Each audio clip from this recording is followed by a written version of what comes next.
Oke, bismillahirrahmanirrahim. Assalamualaikum warahmatullahi wabarakatuh. Waalaikumsalam warahmatullahi wabarakatuh. Salam sejahtera buat kita semuanya. Bagaimana kabar semuanya? Alhamdulillah baik.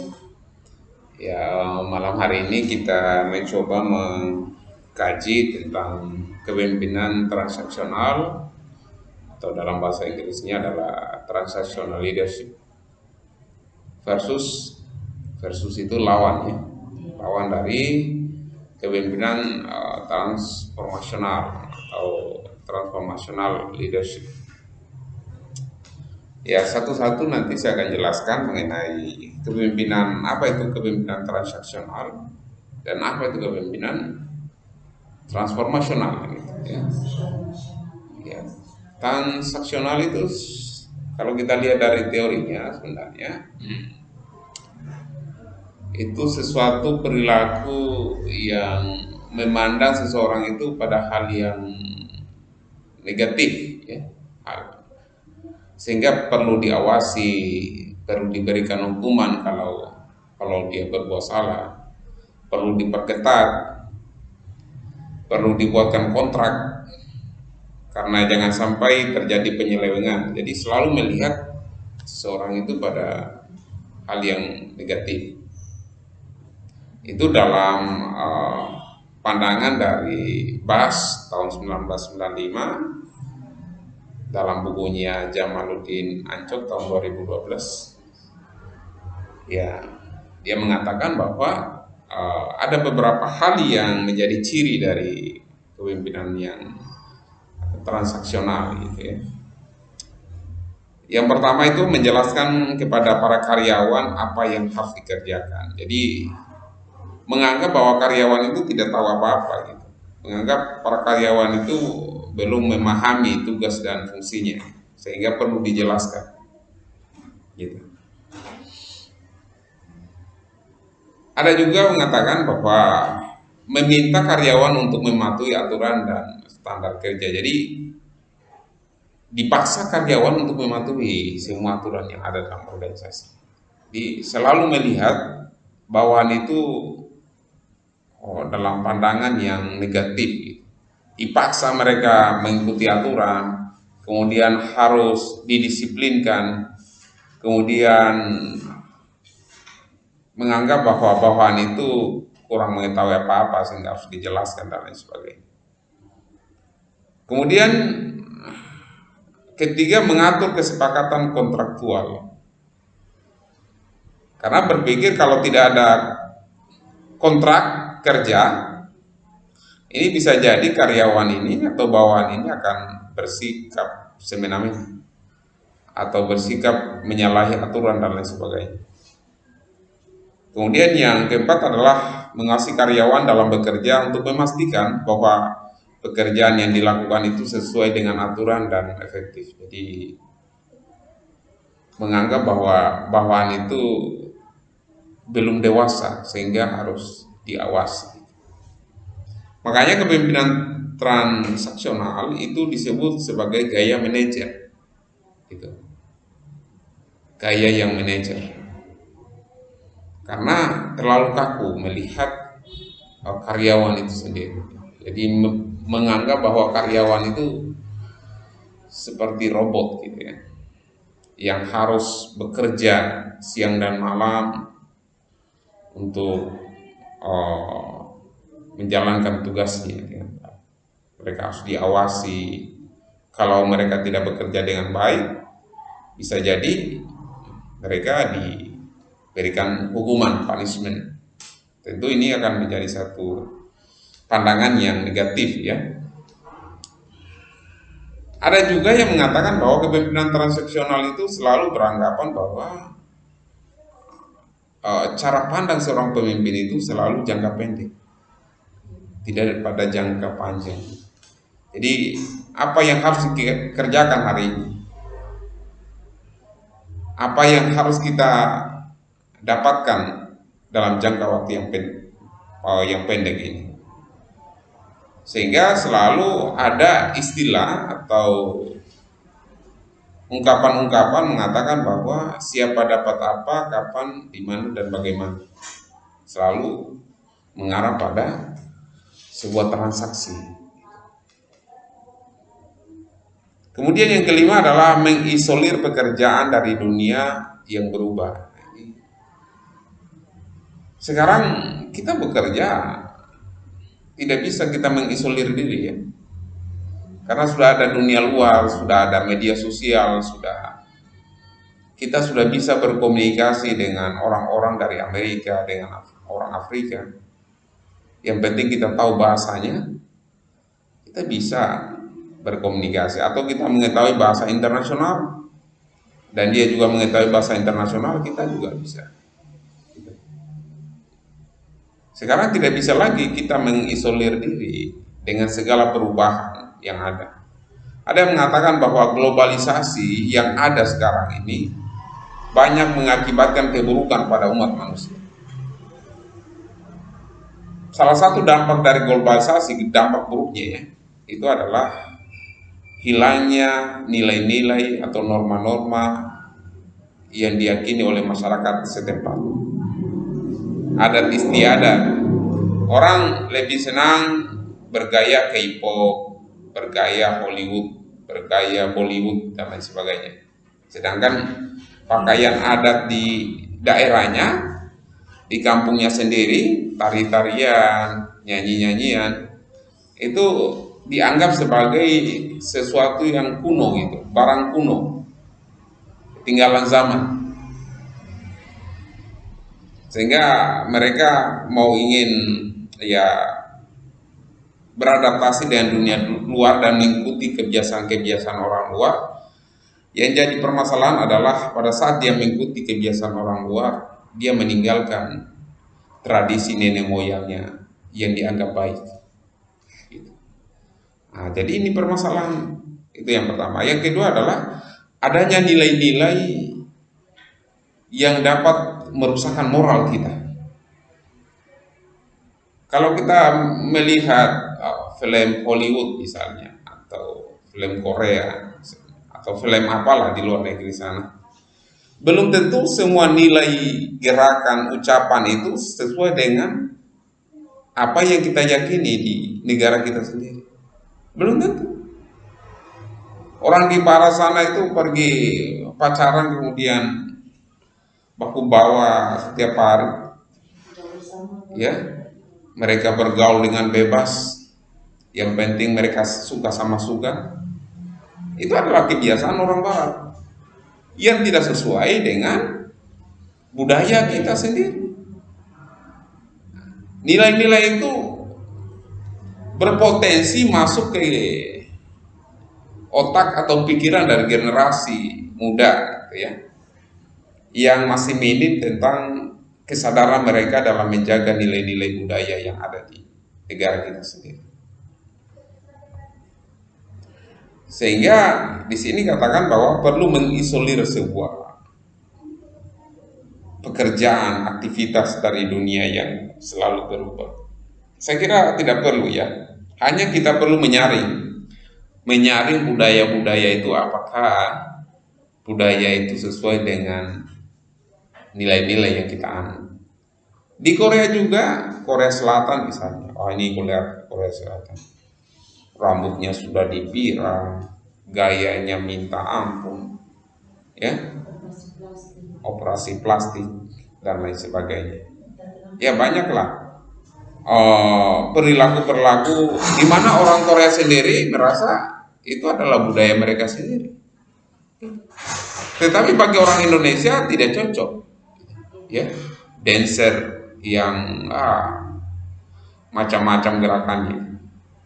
Dancer itu kalau pergi bawa di kampung sana, orang itu kaget gitu. Ya kaget gitu. Pernah kejadian anak muda, sekelompok anak muda lah. Mereka itu kalau setiap selesai lebaran, mereka membuat pentas seni, semacam reunian lah gitu ya, acara reunian. Dari beberapa tampilan yang ada satu tampilan yang merasa orang tua yang di sana itu terusik sekali dengan gerakan mereka, yaitu gerakan dancer. Gerakan sama musik. Nah, musiknya, gerakannya macam-macam. Sehingga orang tua di sana merasa bahwa mereka gagal mendidik anak-anak ini. Gitu. Ya, itu adalah salah satu dampak negatif dari globalisasi. Tetapi meskipun ada dampak negatif, ada juga dampak positif juga kan. Berbagai macam informasi dari dunia luar, berbagai informasi tentang pengetahuan, itu kita bisa dapatkan hanya dengan mengklik atau dengan mengeluarkan suara, di mana Google atau alat yang ada di smartphone Anda itu bisa mengikuti perintah Anda. Itu luar biasa. Dalam hitungan detik kita sudah bisa tembus ke Amerika, mengetahui informasi yang ada. Ya, terlepas dari situ, mari kita kembali lagi ke permasalahan kepemimpinan transaksional ini. Yang keenam adalah memotivasi karyawan dengan menggunakan hadiah yang terkait dengan pelaksanaan tugasnya. Jadi ada semacam namanya dalam istilah manajemen itu reward and punishment. Pernah dengar tidak? Iya, Pak. Ya. Reward and punishment itu adalah apa? Hah? Dapat hadiah ya. Ya, reward itu adalah dapat hadiah, punishment itu mendapatkan hukuman. Hukuman. Jadi reward, hadiah dan hukuman. Hadiah kepada orang yang berprestasi, hukuman kepada orang yang melanggar, yang kinerjanya buruk. Itu reward and punishment. Kemudian menjamin agar hadiah itu diberikan secara adil dan sebagainya. Ya, kalau dikaitkan dengan teori X dan Y,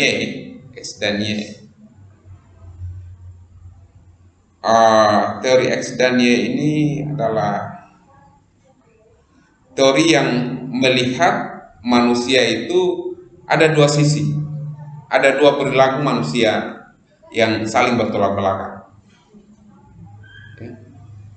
Yang pertama itu teori X melihat bahwa manusia itu cenderung malas, cenderung pelit, cenderung melanggar aturan, cenderung kinerjanya buruk dan lain sebagainya, macam-macam dengan pandangan yang negatif. Sehingga perlu dicambuk gitu. Jadi ada orang yang dimotivasi oleh teori X ini. Kalau kita motivasi orang itu harus dengan ancaman. Gitu. Biasanya kalau misalnya kita mau motivasi anak-anak, kalau tidak melakukan sesuatu pasti dapat sesuatu, dapat hukuman atau dapat ancaman dari itu adalah bagian dari motivasi juga. Jadi ancaman itu adalah bagian dari motivasi. Misalnya di organisasi atau di perusahaan Anda ada sebuah aturan yang dikeluarkan oleh pimpinan perusahaan, di mana apabila karyawan sudah 3 kali bolos maka akan dipecat dengan tidak terhormat misalnya, atau diberikan peringatan sekaligus juga diberikan sanksi, diturunkan gajinya atau dipotong gajinya. Jadi itu adalah pendekatan dengan menggunakan teori X,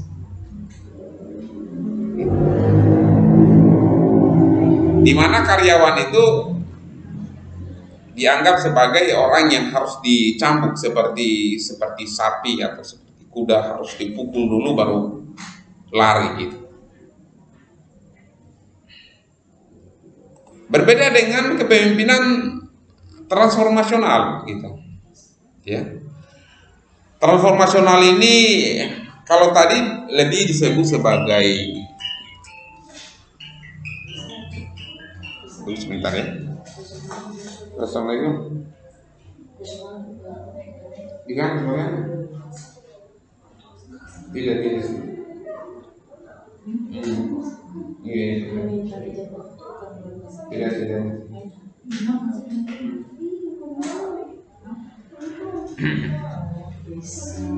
Ya, jadi kalau transaksional tadi lebih pada pendekatan manajer, kemudian kalau teori X dan Y dia lebih ke teori X, ya. Sedangkan dalam kepemimpinan transformasional itu melihat sebagai leader, pemimpin itu adalah memang leader yang sejati. Dengan pendekatan dalam teori X dan Y, dia lebih cenderung melihat bawaan itu pada teori Y. Teori Y itu dimana kalau kita motivasi orang itu dengan memberikan pujian, memberikan sanjungan, memberikan inspirasi, ya, mengajak mereka untuk berkreasi, berinovasi, gitu. Jadi dua pandangan yang berbeda. Gitu. Satu sisi melihat kalau teori X tadi melihat bawaan itu orangnya nakal, orangnya negatif lah. Gitu. Jadi cara memotivasinya harus dengan ancaman.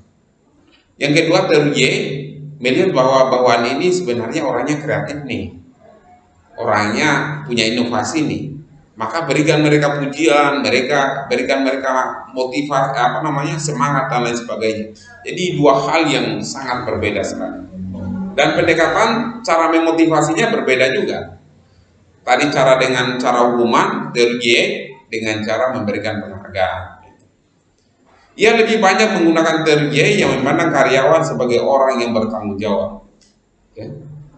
Memiliki kesadaran diri untuk bekerja dan bangga terhadap pekerjaannya. Itu teori Y, gitu. Jadi tinggal kalian lihat saya ini masuk teori Y atau teori X, gitu. Yang perlu kalau dimotivasi itu perlu diancam tidak, gitu, supaya termotivasi. Atau saya ini perlu perlu ada kesadaran tidak, gitu, bahwa tugas yang diberikan oleh atasan itu adalah tanggung jawab pribadi saya, tanpa disuruh pun saya sudah melakukannya. Jadi ada yang namanya partisipasi aktif, ada partisipasi pasif. Nah, kalau partisipasi aktif itu lebih cenderung pada teori Y. Jadi tanpa disuruh dia sudah berbuat.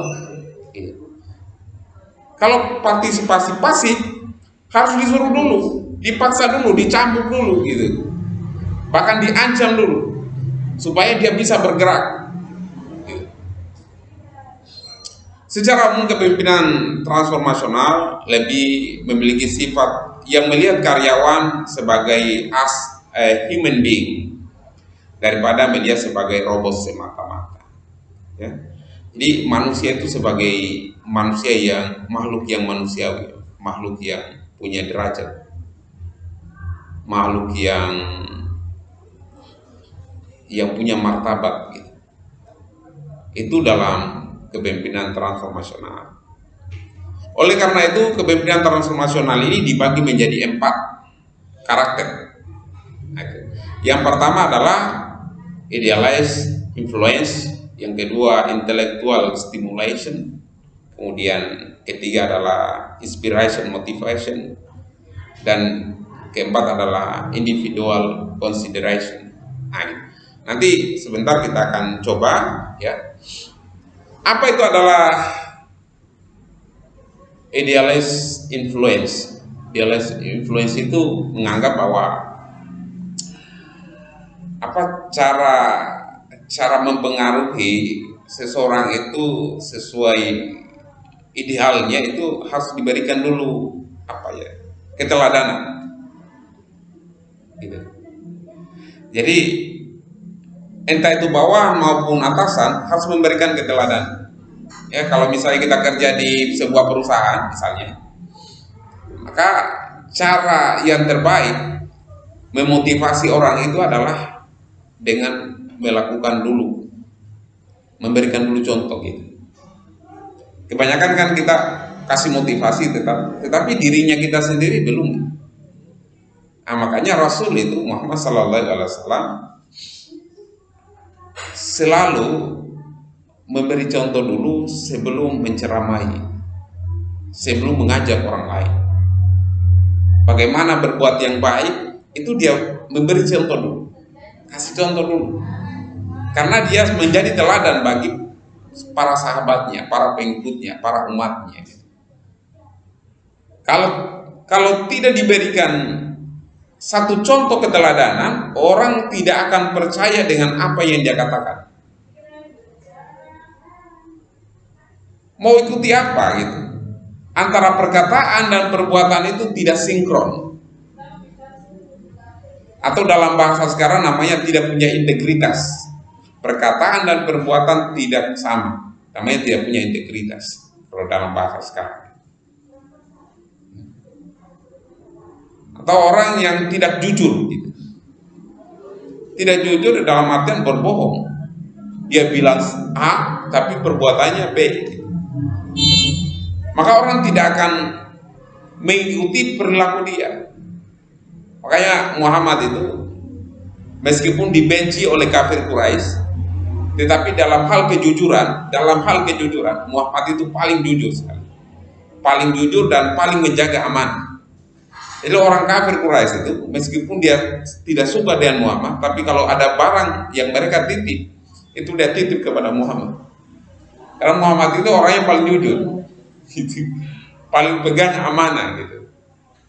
Padahal agamanya tidak disukai, tetapi perilaku dari Muhammad itu paling disukai.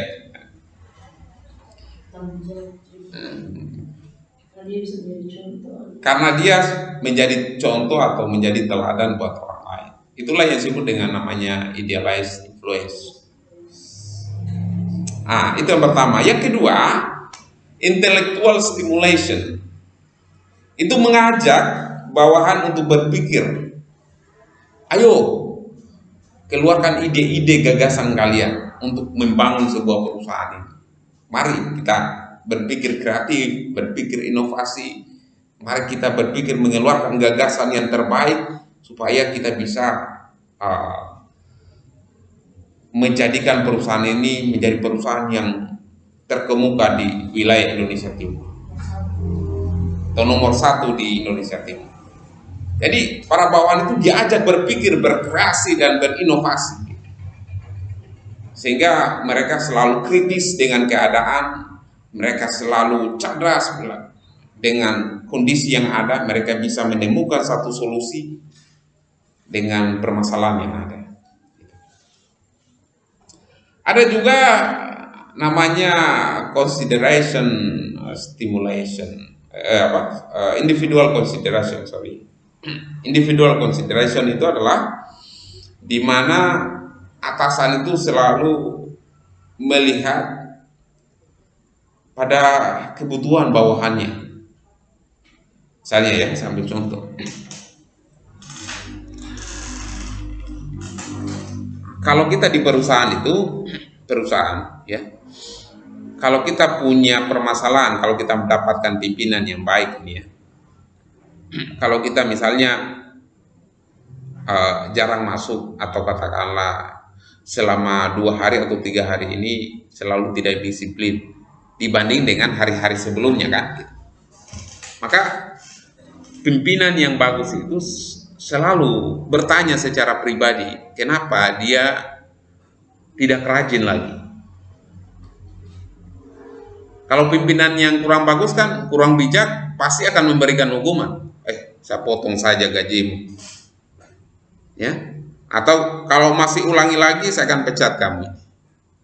Tanpa melihat apa sih yang terjadi dengan bawahannya. Atasan yang baik harus tahu dulu apa sih kebutuhan bawahannya. Kenapa dia sampai tidak disiplin selama beberapa hari ini atau beberapa minggu ini. Tentu harus ditanya dulu. Jangan sampai ada permasalahan keluarganya. Jangan sampai mungkin dia mengeluh masalah gaji. Jangan sampai mungkin dia merasa antara hak dan kewajiban belum seimbang. Lebih banyak kewajibannya, hak yang didapatkan itu tidak sesuai dengan kewajiban yang ditanggung. Atau mungkin ada permasalahan dengan rekan kerjanya, tidak cocok gitu. Dan lain sebagainya. Banyak hal yang bisa menimbulkan permasalahan di dalam organisasi. Maka seorang pimpinan harus tahu dulu apa sih kebutuhannya, kenapa sih dia melakukan ini. Maka itulah yang disebut dengan individual consideration. Terlepas dari itu bahwa kepemimpinan transformasional itu sebenarnya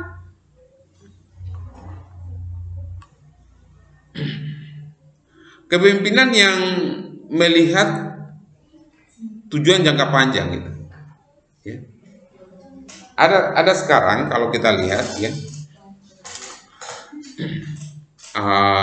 pada waktu ini kan baru-baru pemilihan kan di kampung, siapa yang pergi memilih? Kalian tidak memilih ya? Saya tidak pakai masih di rumah. Oh iya. Tetapi di kampungnya ada pemilihan kepala desa kan? Tidak kemarin. Sudah pemilihan. Gue yang baik itu. Oh ya. Banyak yang menangis. Oh begitu ya. Iya, banyak yang terlalu menangis. Nah ya. Jadi begini. Sampai dapat apa? Ada orang, ini mungkin pesan juga ya, mungkin kepada rekan-rekan. Ada orang yang memilih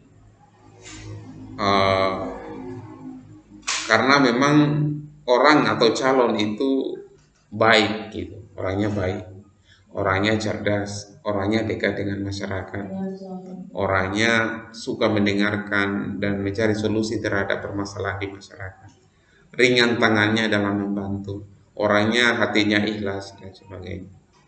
Kan bisa kita lihat itu orang yang hatinya, meskipun kita tidak bisa memastikan hatinya ikhlas atau tidak, tapi kita bisa merasakan, kan gitu ya, orangnya ikhlas atau tidak gitu. Ya kalau orang yang tidak ikhlas itu biasanya ya caleg-caleg, minta maaf ya, biasanya, tidak semuanya. Kalau kenapa saya katakan biasanya, karena pada umumnya gitu ya. Pada umumnya mereka berbuat baik supaya ya mencari masa. Bawalah karpetlah di masjid, bawalah uang, bawakan aqua, bawakan gorengan, bawakan tenun, bawa macam-macam. Padahal ujung-ujungnya cari suara. Dia berbuat baik bukan lillahi ta'ala, tetapi berbuat baik hanya untuk mencari muka atau mencari suara.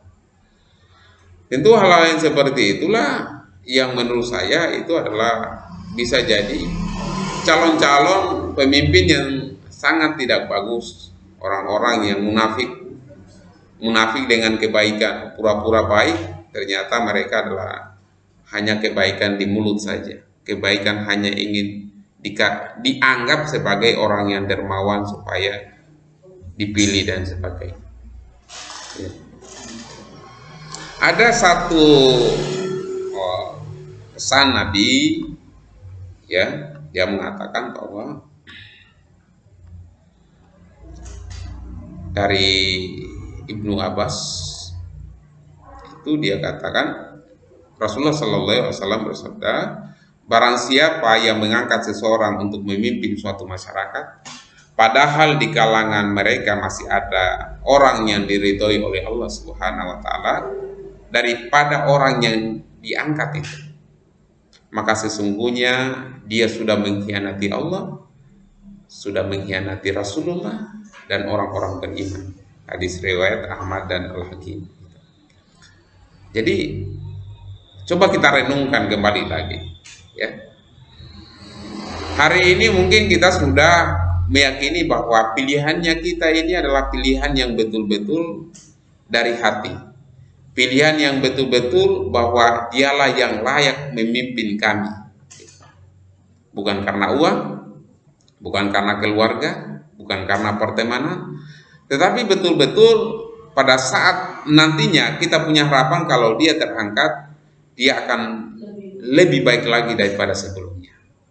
Kalau sebelumnya dia bisa membantu orang-orang tanpa kekuasaan yang dia miliki, dia bisa bantu 10 orang, bisa bantu 20 orang, lebih-lebih pada saat dia berkuasa akan jauh lebih banyak dia bantu, bukan hanya puluhan, bisa ratusan bahkan ribuan orang yang dia bisa bantu, bahkan jutaan orang mungkin yang bisa dia bantu. Itu harapannya kita. Itu yang pertama. Yang kedua adalah dia adalah orang yang cerdas. Maka hati-hati kepada rekan-rekan. Apabila kita tertipu oleh barang-barang yang diberikan oleh mereka, kemudian kita tidak jeli melihat, maka itu akan menjadi tanggungan. Dosanya dia atau dosanya kita juga. Kita salah memilih, itu bukan hanya dia saja itu yang menanggung dosa. Kita yang memilih di TPS itu. Di apa namanya, kartu suara itu yang paling menentukan itu. Jadi kalau kita salah memilih, itu bukan hanya daerah kita, desanya kita, negaranya kita yang hancur, tetapi kita juga sudah membawa dosa berjamaah. Nauzubillah min dzalik. Gitu. Oleh karena itu berhati-hatilah dalam kita memilih. Saya selalu katakan kepada rekan-rekan mahasiswa, berhati-hati kita dalam memilih. Jangan ceroboh, jangan hanya karena materi kemudian kita memilih dan mengabaikan orang yang lebih pantas daripada orang yang memberi uang itu sendiri. Maka seperti hadis tadi, apabila ada orang yang layak, yang kita anggap layak ya, orangnya baik, orangnya ramah, suka membantu, lebih-lebih dia orangnya cerdas, gitu. Maka itulah orang yang harus kita usung gitu. Kalau Nabi itu ada 4 kriteria yang harus kita usung. Pertama, dia adalah orang yang amanah. Pada saat kita diberikan kepercayaan kepada dia jaga betul-betul amanah itu sendiri. Yang pertama. Yang kedua adalah sidik. Gitu. Iya, sidik itu orangnya adalah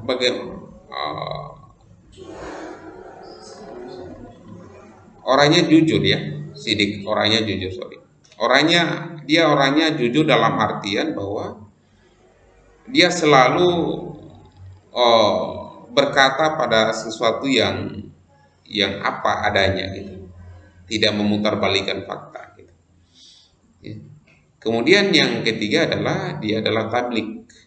Tabligh itu adalah bagaimana dia menyuarakan kebenaran itu sendiri. Ya. Kemudian keempat adalah fatona, dia adalah cerdas. Nah gitu. Cerdas itu adalah salah satu juga kriteria untuk melakukan perubahan di desa kita sendiri. Tidak bisa kita mengharapkan sebuah perubahan, adanya pemberdayaan masyarakat, pembangunan infrastruktur, kemudian geliat ekonomi masyarakat semakin tumbuh, pendapatan masyarakat semakin tinggi, kemudian pengangguran semakin teratasi, kemiskinan semakin dituntaskan, kesejahteraan semakin meningkat, tanpa dibarengi oleh pemimpin yang cerdas. 4 kriteria tadi, amanah, dia orang bisa jaga kepercayaan, sidik, dia orangnya jujur, kemudian tabligh, dia bisa memegang kebenaran itu sendiri, kemudian yang keempat itu adalah fatona, dalam artian dia adalah orang cerdas. Itu kriteria yang menurut saya cukup ideal ya untuk kita memilih calon pemimpin masa depan. Sekarang kita sudah melewati namanya pemilihan kepala desa. Mungkin kedepannya kita akan memilih anggota DPR. Kita akan memilih bupati atau wali kota. Maka kriteria-kriteria seperti itulah yang harus kita pegang baik-baik. Kalau tidak, dosanya dia, kita juga yang tanggung. Sekarang pertanyaan kembali, mulai pertanyaan bahwa bagaimana Pak, jika kita sudah memilih dia, kita sudah yakini bahwa dia adalah orang yang baik di antara yang buruk, dia adalah orang yang paling terbaik di antara yang baik, dan dia sudah mendapatkan kedudukan itu, ternyata berubah Pak sikapnya, ternyata berubah gitu. Saya katakan atau saya jawab bahwa orang baik saja sudah berubah menjadi jahat, apalagi orang jahat. Gitu. Akan lebih jahat lagi. Gitu. Maka janganlah lupa apabila kita meminta petunjuk kepada Tuhan yang Maha Kuasa berdasarkan kriteria yang ada, maka doakanlah pemimpin kita. Kita mendoakan pemimpin kita itu agar pertama mereka menjalankan tugasnya dengan baik, mereka amanah. Yang kedua, mereka tidak mencela-mencela, mereka tidak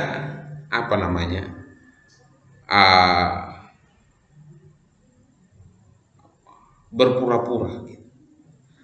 Berpura-pura setelah mendapatkan jabatan, mereka berpura-pura seakan-akan baik, tapi ternyata mereka atau dia adalah sebenarnya orang yang tidak baik. Ada satu ungkapan dari orang berpengaruh di dunia. Kalau saya tidak salah itu adalah salah satu presiden Amerika Serikat, John F. Kennedy. Dia mengatakan bahwa apabila engkau ingin melihat watak yang sesungguhnya dari seseorang, maka berikanlah dia jabatan. Apabila engkau ingin melihat watak sesungguhnya dari orang itu, maka berikan dia jabatan.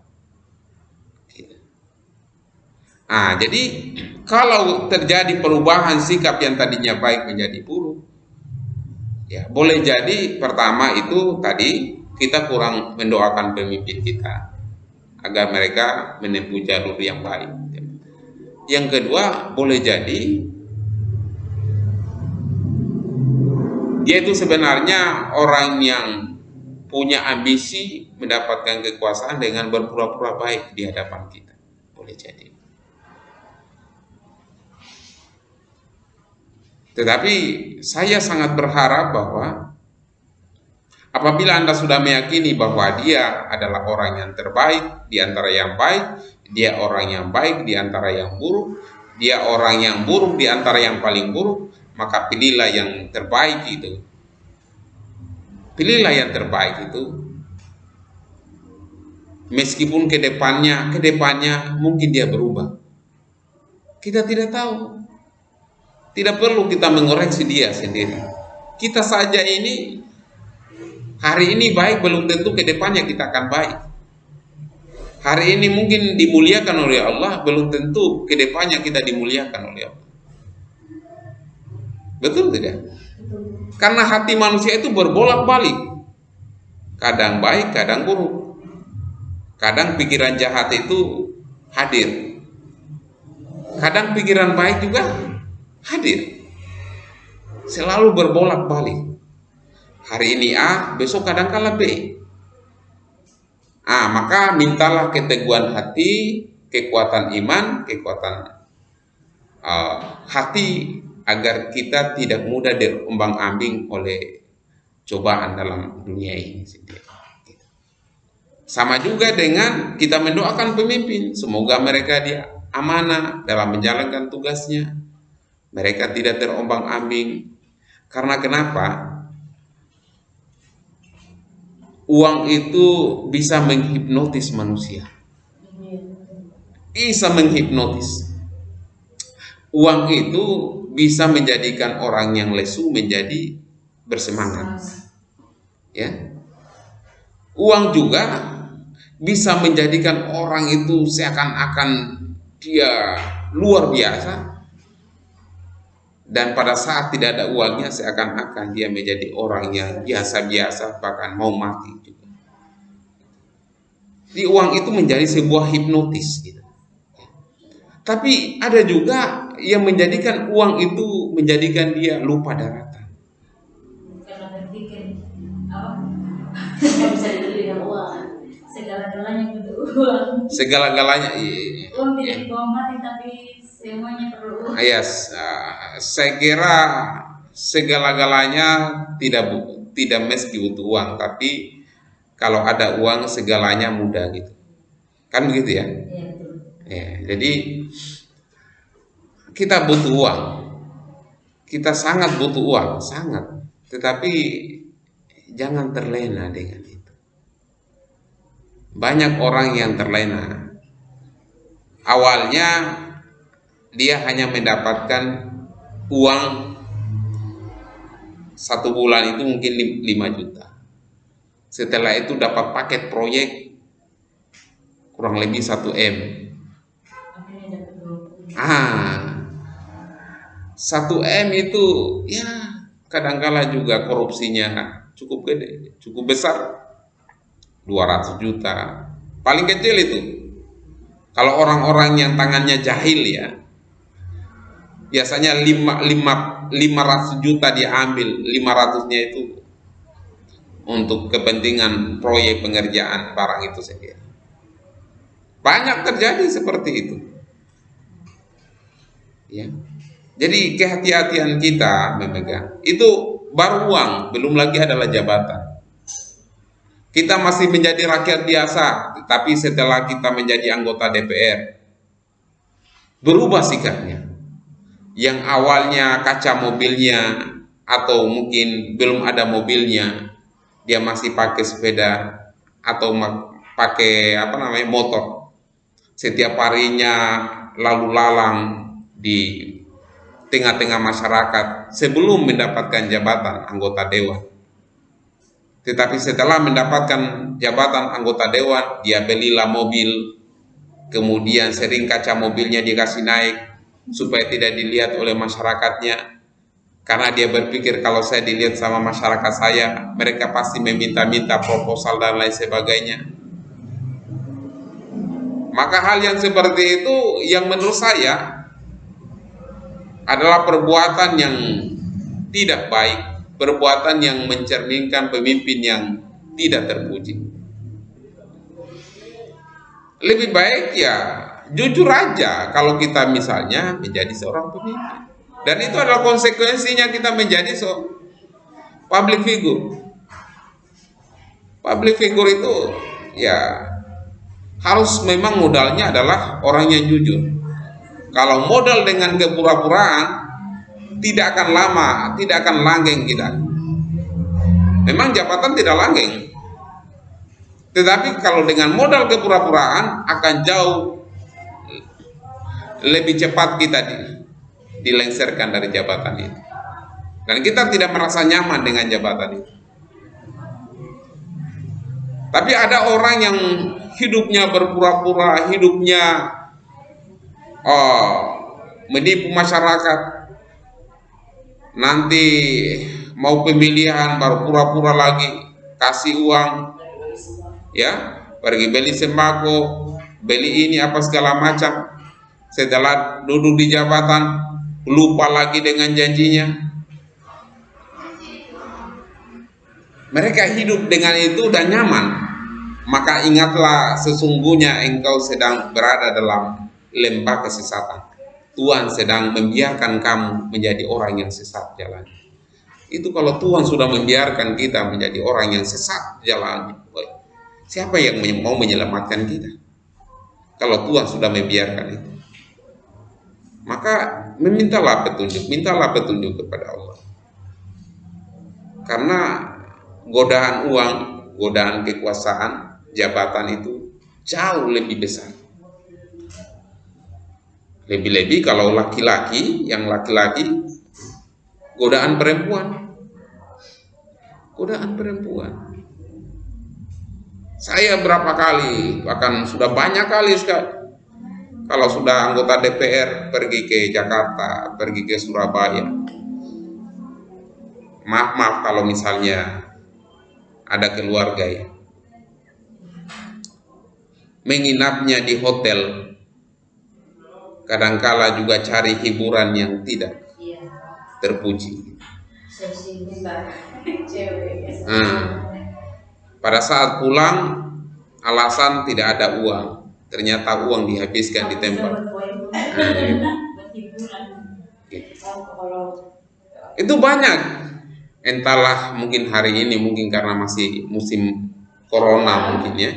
Tapi kalau dulu sebelum corona, haji saja itu belanja di sini, haji di sana bukan. Banyak kok. Itu banyak terjadi. Banyak. karena merasa dirinya, kalau saya renungkan lebih dalam lagi, kadangkala namanya hati manusia, kembali lagi tadi, hati manusia itu selalu mudah berbolak-balik. Ternyata karena kita belum berpegang teguh pada prinsip hidup kita, gitu. belum berpegang teguh pada kebenaran itu sendiri. Nah, orang-orang yang tidak berpegang teguh dengan kebenaran itu sendiri, dengan kebaikan itu sendiri, maka mereka lah yang menjadi korban terombang-ambingnya hati itu sendiri. Mudah tergerus, mudah hancur hatinya, mudah. Hanya karena melihat sesuatu yang mulus-mulus, sesuatu yang banyak jabatan maupun uang, sehingga dirinya tidak tahu diri, saya ini sebenarnya dari mana dan saya akan kemana. Orang-orang seperti itulah yang menurut saya ya sangat prihatin kalau ada para pemimpin yang berjiwa seperti itu. Mungkin ini sudah selesai ya, jam belum ya? Oh belum ya. Saya kira sudah jam 10 lewat gitu. Masih ada. Mungkin ada pertanyaan dari teman-teman, silakan. Karena dari tadi saya menjelaskan, saya lebih senang juga kita melakukan diskusi. Silakan kalau ada yang mau tanyakan.